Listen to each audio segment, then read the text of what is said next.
Okay. सो शुरू करते हैं अपन सेशन, है ना? आई थिंक सब आ गए हो। ओके।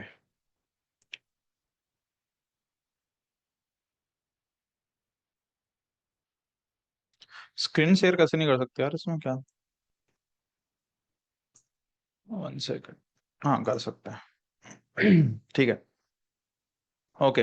सो शुरू करते हैं सेशन। तो लास्ट जब अपन ने डिस्कस किया था, तो अपन ने एक बात करी थी डीएसए की, ठीक है ना? तो जब भी प्लेसमेंट की प्रिपरेशन कर रहे हो तुम, डेटा साइंस या मतलब प्लेसमेंट की प्रिपरेशन, मतलब प्लेसमेंट की प्रिपरेशन का मेरा सीधा सा सेंस होता है अच्छी प्रोडक्ट बेस्ड कंपनी, ठीक है ना? सबके लिए मायने अलग अलग हो सकते हैं, मेरे लिए तो उसका सेंस ये है कि अच्छी प्रोडक्ट बेस्ड कंपनी, ठीक है? तो खुद के प्रोडक्ट डिजाइन करते हैं उनकी मैं बात कर रहा हूँ। तो अगर data science AI ML side अगर अपने को जाना है, अच्छी प्रोडक्ट बेस्ड कंपनी में जाना है, तो अपन ने डीएसए के बारे में डिस्कस कर लिया था कि डीएसए तुम्हारा डिसेंट होना चाहिए, ठीक ठाक होना चाहिए।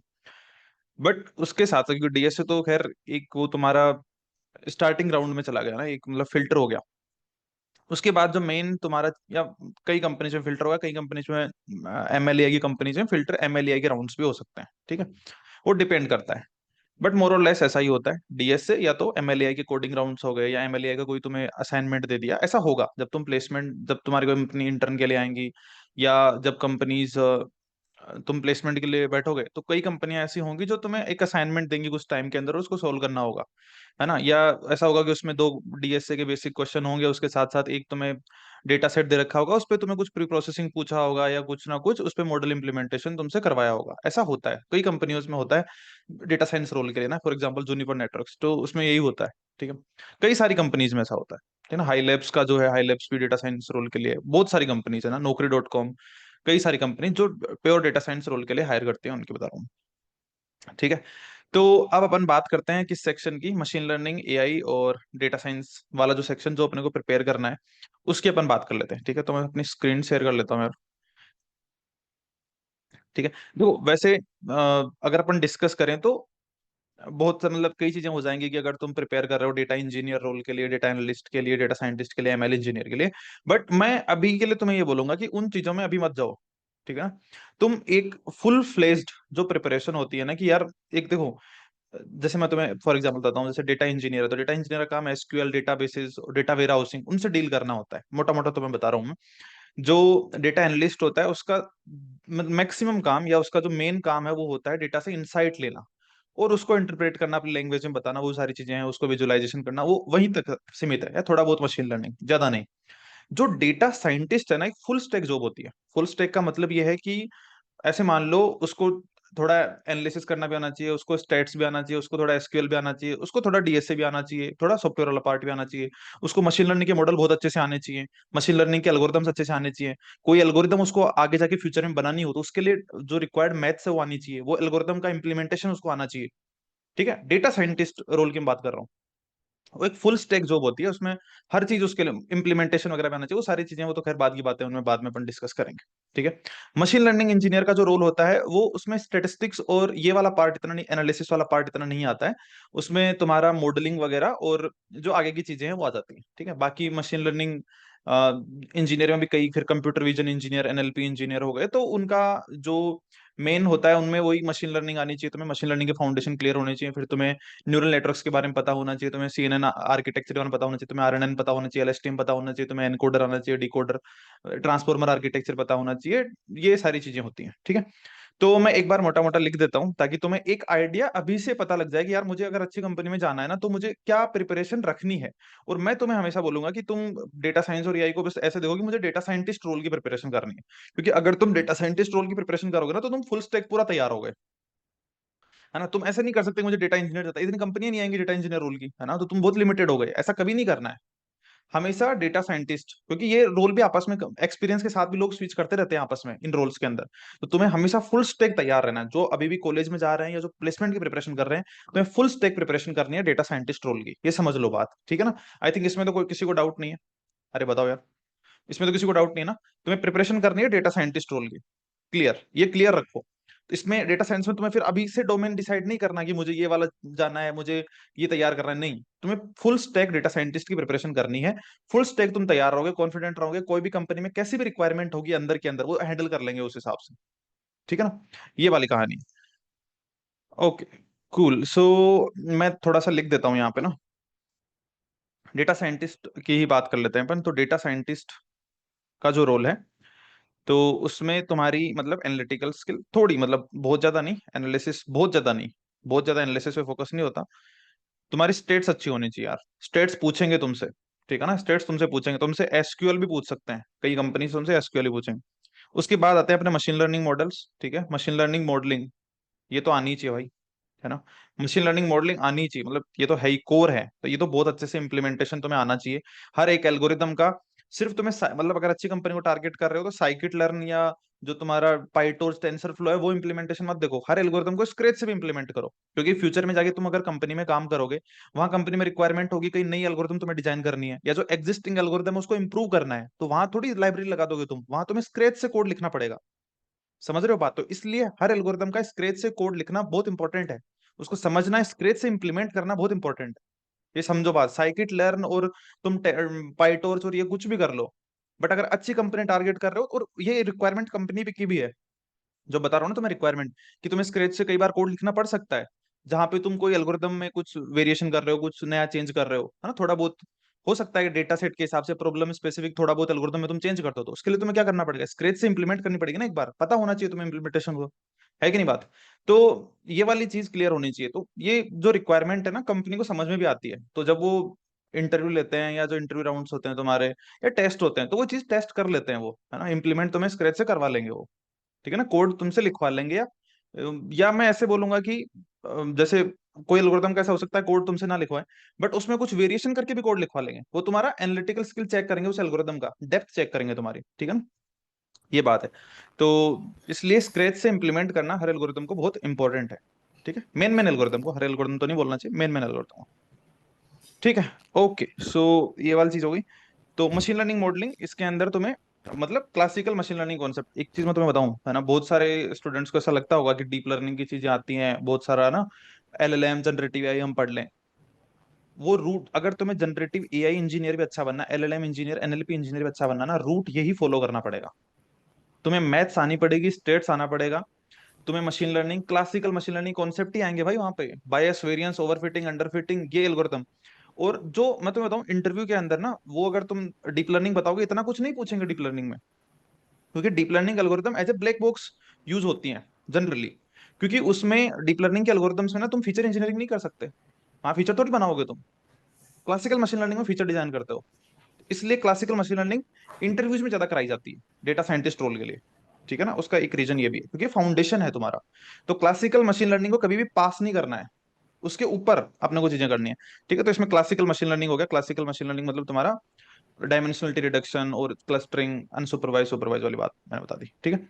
उसके बाद मशीन लर्निंग के अंदर ही फिर डीप लर्निंग आ जाता है, डीप लर्निंग मतलब न्यूरल नेटवर्क से रिलेटेड चीजें, फिर तुम्हारा फीड फॉरवर्ड, फिर बैक प्रोपोगेशन, बैच नॉर्मलाइजेशन, तुम्हारा ना ड्रॉप आउट, ये सारी चीजें, ठीक है, मोमेंटम ऑप्टिमाइजर, फिर सीएनएन आ जाता है, फिर आरएनएन आ जाता है, फिर एलएसटीएम आ जाता है, ठीक है, तो ये डीप लर्निंग हो गया।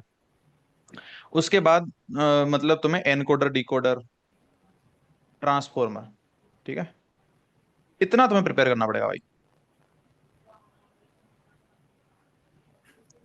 ये तुम्हें प्रिपेयर करना पड़ेगा।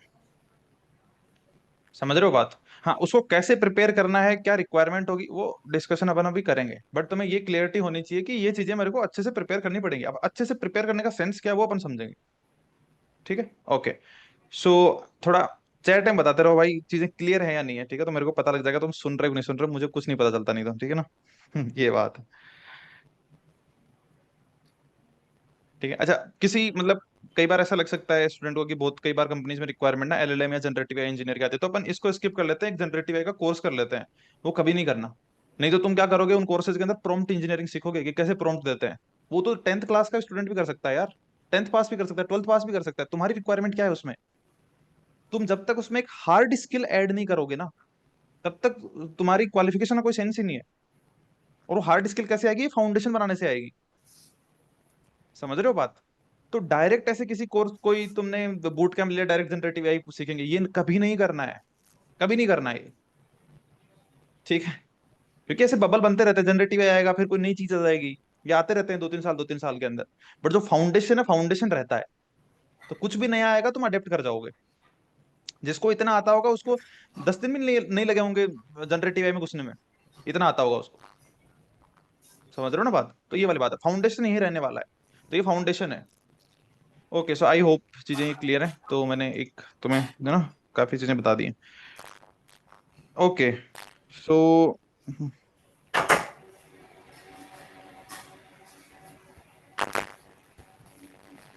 1 सेकेंड। हेलो। हाँ, मैं हाँ हाँ मैं करता हूँ आपको, करूँ 30 मिनट में वापस? ठीक।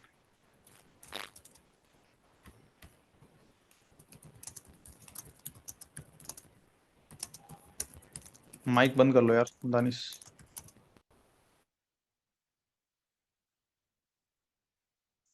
ठीक है। सो ये चीज तुम्हें समझनी पड़ेगी, इस तरह की लेवल की प्रिपरेशन तुम्हें करनी पड़ेगी, क्योंकि अगर इस लेवल की इस तरीके से तैयारी कर लोगे ना तुम, तो फिर कॉन्फिडेंट रहोगे, है ना, कुछ भी आ जाए। वो तैयारी करनी कैसे कैसे होती है कि सिर्फ ट्यूटोरियल देख लो काम चल जाएगा, ऐसा नहीं है, उसकी बात भी अपन करेंगे, ठीक है। तो हम्म। ठीक है, तो पहले में अपन कोर्स की बात कर लें यार। जो अपन कोर्स लाने वाले हैं, उसमें क्या करने वाले हैं अपन, में उसकी बात कर लेते हैं अपन, ठीक है। ओके, सो ऑब्वियसली तुम्हें लगा कि बहुत सारी चीजें हैं और एक बार में करना पॉसिबल नहीं है, ठीक है, और रूट एक ही है, ठीक है ना। शॉर्टकट नहीं है इसका, तुम्हें अगर अच्छे से प्रिपेयर करना है रूट यही है, इसी के थ्रू तुम्हें जाना पड़ेगा, इसमें और कोई वो नहीं है, ठीक है। डेटा साइंस फील्ड में अच्छा करना है तो तुम्हें इसी रूट के थ्रू जाना पड़ेगा, ठीक है। ओके, सो अब बहुत कुछ इतना सारा तो नहीं कर सकते अपन एक साथ, ठीक है, तो अपन जो अभी अपन करने वाले हैं अपन सिर्फ उसका डिस्कशन करते हैं, ठीक है। सो अभी के लिए अपन क्या करेंगे, तो अभी के लिए अपन, मैं तुम्हें बताता हूँ, ठीक है। एक बार पाइथन का ओवरव्यू फिर से लेंगे अपन, पाइथन ओवरव्यू देखो, जिसको आता है पाइथन कोई बात नहीं, उसको स्पीड से देख लेना, कोई दिक्कत नहीं है ना। जस्ट अगर इसको नहीं आता है तो ऑब्वियसली वो भी कवर हो जाएगा, बट उसमें अपन डेटा साइंस के हिसाब से पाइथन देखेंगे, ठीक है ना, डीएसए के हिसाब से पाइथन नहीं देखेंगे, समझ रहे हो बात? डेटा साइंस में कैसे लिस्ट कॉम्प्रिहेंशन यूज आता है, कहाँ पे कौन से फंक्शन यूज आते हैं, ठीक है ना, उस हिसाब से पाइथन देखेंगे। तो ये सेंस क्लियर होना चाहिए, तो Python for data analysis data science, ठीक है, वो कवर होगी। तो जिसको आती है अच्छी बात है, उसको एकदम, हाँ, from scratch obviously from scratch, ठीक है। तो जिसको आती है स्पीड से देख लेना, क्योंकि देख लेना स्पीड से, नहीं आती है तो ऑब्वियसली तुम्हें देखना ही है, ठीक है, तो पाइथन फ्रॉम स्क्रैच, ठीक है। बट डेटा साइंस के लिए और मैं तुम्हें एक चीज मैं बताऊं, ठीक है, पाइथन के बाद में तुम्हें बता देता हूँ, अभी तो पहले मैं बता देता हूँ, नमपाई पांडाज आते हैं, ठीक है, कंप्यूटेशन के लिए काम आते हैं, मतलब टाइम कॉम्प्लेक्सिटी कम रहते हैं, बाकी चीजें डिस्कशन करेंगे उसी टाइम, ठीक है। तो डेटा फ्रेम से डील करने के लिए पांडास हो गया, फिर ये विजुअलाइजेशन की लाइब्रेरी रहती है मैटप्लोट्लिब और सीबॉर्न, ठीक है। फिर होता है अपना ईडीए, ठीक है, उसके बाद अपने एमएल स्टार्ट होगी, तो मैं इसके ऊपर तो बाद में आऊंगा, ठीक है। तो इसमें समझो बात, देखो अपनी अप्रोच ये नहीं होने वाली है कि मैं पाइथन है तो मैंने पाइथन के ट्यूटोरियल दे दिए, और या तो मैं नमपाई पांडास है तो नमपाई पांडास के ट्यूटोरियल पढ़ा दिए, तो मैं कि भाई रट लो इनको। ये नहीं करने वाले अपन, ठीक है, और ये करेंगे भी, बहुत सारे लोग करते हैं, और ये करने से तुम कभी नहीं सीखोगे, तुम बोर हो जाओगे, कईयों ने करा होगा तो उन्हें पता होगा कि वो नमपाई के फंक्शन बताते रहते हैं, पांडास के फंक्शन बताते रहते हैं, ये नहीं करने वाले हैं। करने से सीखोगे तुम, ठीक है ना, खुद करोगे तब सीखोगे। तो अप्रोच अपनी होने वाली है कि तुम्हें एज ए प्रोजेक्ट या एज ए असाइनमेंट तुम्हें अपन डेटा सेट देंगे, टीम बना देंगे, है ना, टीम बना देंगे तुम्हारे, जैसे 3 लोगों की या 4 लोगों की टीम बना देंगे। एक एक, अब ऐसा नहीं है कि 4 लोगों को मिलकर काम करना है, ऐसा बिल्कुल नहीं है। 4 लोगों को उस टीम में भी अलग अलग काम करना है, फिर चारों को एक साथ बैठना है, फिर डिस्कस करना है इसमें क्या क्या चेंजेस आए, और फिर जो भी चीजें हैं ना वो सारी तुम्हें मेरे साथ डिस्कस करनी है, ठीक है ना, हर टीम टीम वाइज अपन डिस्कस करेंगे, उसी का सेंस बनेगा। वही तुम्हें वहीं से सीखोगे तुम, लेक्चर देखने से और ये करने से कभी नहीं सीखोगे भाई, लेक्चर पूरे यूट्यूब पे भरे पड़े हैं, मैं बता रहा हूँ तुम्हें, उससे नहीं सीखोगे। और इससे क्या है, जब टीम के साथ तुम काम करोगे ना, एक वो जो कंपनी कल्चर होता है टीम में काम करने वाला, वो भी तुम्हारा टेस्ट करती है ना, जब इंटरव्यू के अंदर टेस्ट करते हैं, तो वो चीज भी तुम्हारी वहीं से क्लियर हो जाएगी, तो वो फायदा है तुम्हारा, ठीक है। दूसरा तो ये है, उसके साथ साथ तुम्हारा जो चीज पढ़ने में नहीं लगती कई बार, बट जब डिस्कस करते हो एनालिसिस करते हो ना, तब वो चीज बाहर आती है। तो सिर्फ और सिर्फ लेक्चर देखने से, ट्यूटोरियल मैंने करा दिए, नंपाई पांडास के ट्यूटोरियल दे दिए और उनको कर दिए, उससे कुछ नहीं होने वाला भाई। जब तक अपन, इस कोर्स का मेन पर्पज ही वही है कि डिस्कशन से अपन चीजें करेंगे, समझ रहे हो बात, डिस्कशन से करेंगे एनफ। तुम्हें डेटा सेट मिलेंगे, ग्रुप वाइज डेटा सेट मिलेंगे, उनको एक एक डेटा सेट को अपन डिस्कस करेंगे आराम से, समझ रहे हो बात? तो ये वाला काम यहाँ पे होने वाला है।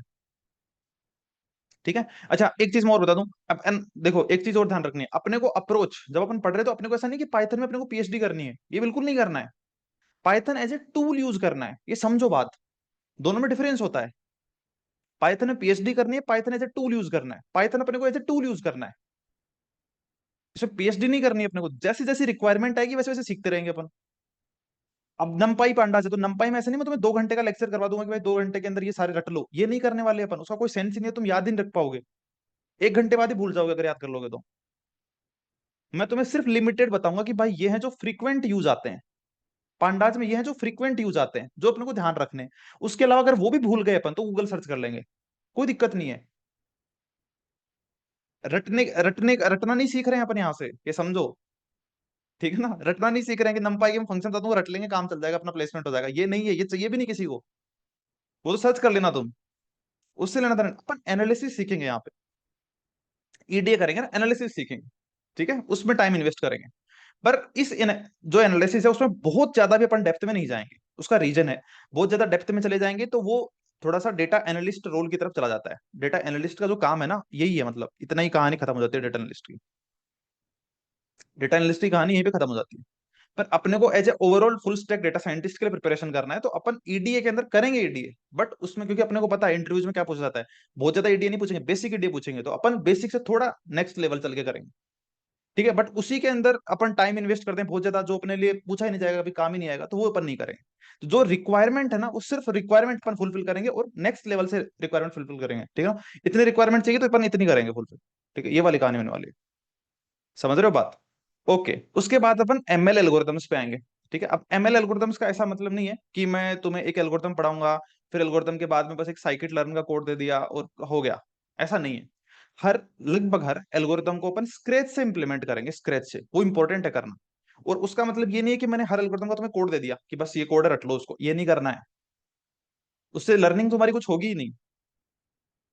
मैं तुम्हें पहले एल्गोरिथम समझेंगे, फिर उसका मैं एक सूडो कोड दूंगा तुम्हें कि भाई देखो ऐसे ऐसे अपन कर सकते हैं, फिर तुम्हें खुद बैठ के सोचना है कि मैं इसको कैसे कोड करूं। आराम से बैठ के सोचो, एक दिन का टाइम लो, आराम से बैठ के सोचो इसको मैं कैसे कोड करूं, खुद कोड करो। नहीं कोड सेशन होगा अपना अगले दिन, अपना आराम से डिस्कस करेंगे क्या गड़बड़ हो रही है। ऐसे सीखना, दिमाग चलाना सीखोगे बस। समझ रहे हो ना बात? वो बहुत इंपॉर्टेंट है।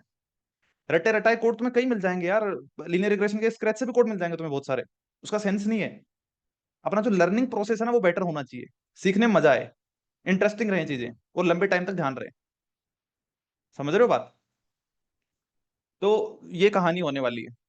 ठीक है, ऐसे नहीं रटा रटा प्रोसेस भाई कि तुम्हें बस कोड छाप के दे दिया कि ये देखो ये लाइन ऐसे तरीके से लाइन, ऐसा नहीं है। ठीक है ना?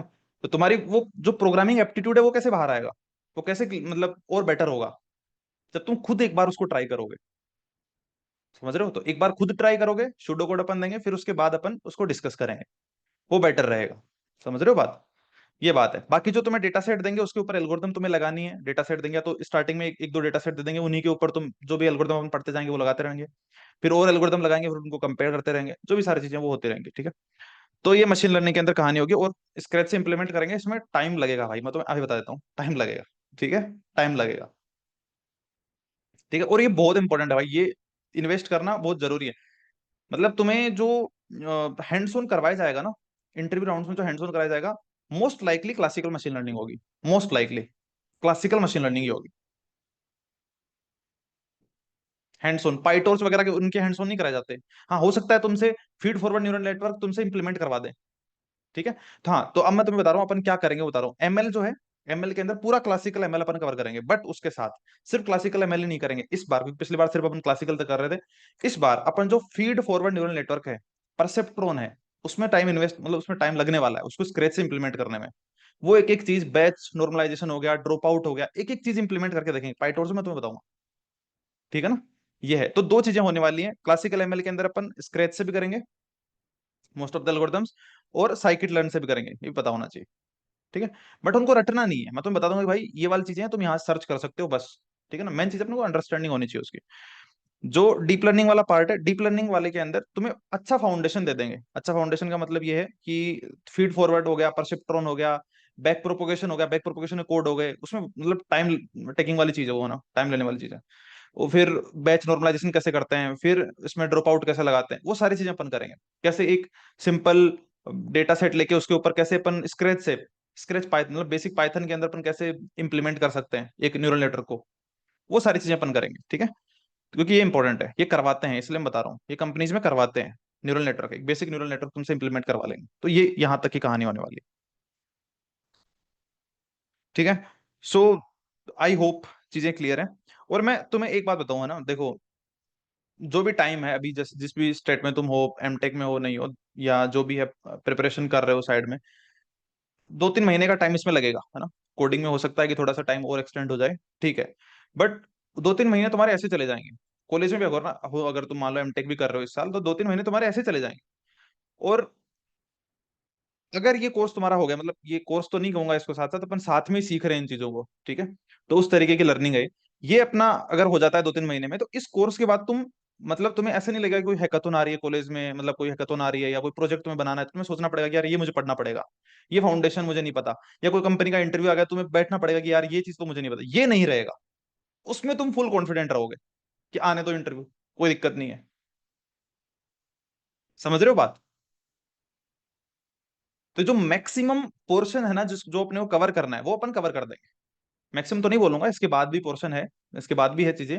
बट पाथ तो यही है भाई, इसी के थ्रू तुम्हें जाना पड़ेगा, इसी के थ्रू चीजें करनी पड़ेंगी, ठीक है। तो आई होप क्लियर है, और 1-2 दिन में शुरू कर देंगे भाई, ज्यादा डिले नहीं करेंगे, बस 1-2 दिन में शुरू होने वाला है, ठीक है। ओके, हाँ, ये है सेशंस, सारे सेशंस लाइव नहीं होंगे, सारे सेशंस लाइव करने का सेंस भी नहीं है। जहां पे अपने को मेरे को पता है कि जहाँ पे जरूरत ही नहीं है लाइव, हमेशा मतलब अननेसेसरली ड्यूरेशन बढ़ाएगा, वहां पर लाइव नहीं करेंगे। जहां अपने को डिस्कशन की जरूरत है, जहां अपने को एनालिसिस करने की जरूरत है, वहां पे लाइव करेंगे अपन। जहां पे इंटरेक्शन होगा वहां लाइव करेंगे, जहां इंटरेक्शन की नीड नहीं है वहां लाइव नहीं करेंगे। समझ रहे हो बात, तो उस तरीके से रहेगा, ठीक है। तो लाइव सेशंस भी होंगे, रिकॉर्डेड भी होंगे, ठीक है। तो आई होप ये चीजें क्लियर है। बाकी सारे कॉन्सेप्ट्स होंगे, मशीन लर्निंग में ऐसे हैं जो गेट में तुमने कॉन्सेप्ट नहीं पढ़े, कई सारे कॉन्सेप्ट ऐसे हैं, वो कॉन्सेप्ट भी कवर होंगे, ठीक है ना, इसके अंदर। कई सारी चीजें हैं जो तुमने मशीन लर्निंग की गेट में नहीं पढ़ी हैं, बट वो प्लेसमेंट के लिए इंपॉर्टेंट है, तो वो अपन कवर करेंगे, ठीक है। तो अपन सोच के चल रहे हैं कि 2 महीने में अपन जितना हो सकता है उतना कवर कर लेंगे, बाकी बच जाएगा, मुझे पता है हैंड्स ऑन वाला पार्ट बच जाएगा, तो वो अपन करते रहेंगे आराम से, है ना। 2-3 महीने में, 3 महीने के अंदर अपन कर देंगे, ठीक है। अगर तुम्हारे एमटेक के अंदर हो तुम, और तुम्हारे एग्जाम चल रहे हैं, अपन डिले कर देंगे, कोई इशू नहीं है उस टाइम, ठीक है। जब भी तुम्हारे मिड सेम के एग्जाम चलेंगे, एंड सेम चलेंगे, तो उस टाइम अपन डिले कर देंगे, ठीक है। मुझे पता है कि तुम्हारा तो नवंबर एंड के आसपास चलेंगे, और एक बार अभी चलेंगे, है ना, सितंबर के बाद, ठीक है। तो ये बात है। तो बताओ, किसी को कुछ डाउट वगैरह है तो।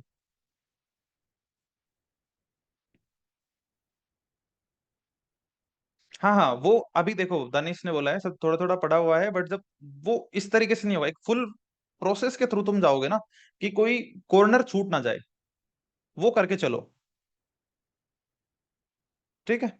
एक कॉर्नर भी छूटो, बस इस तरीके से तुम करो, एक बार इस तरीके से तुम कर लो, और फिर एक बार तुम जो भी तुम करना चाह रहे हो ना वो करो, ठीक है।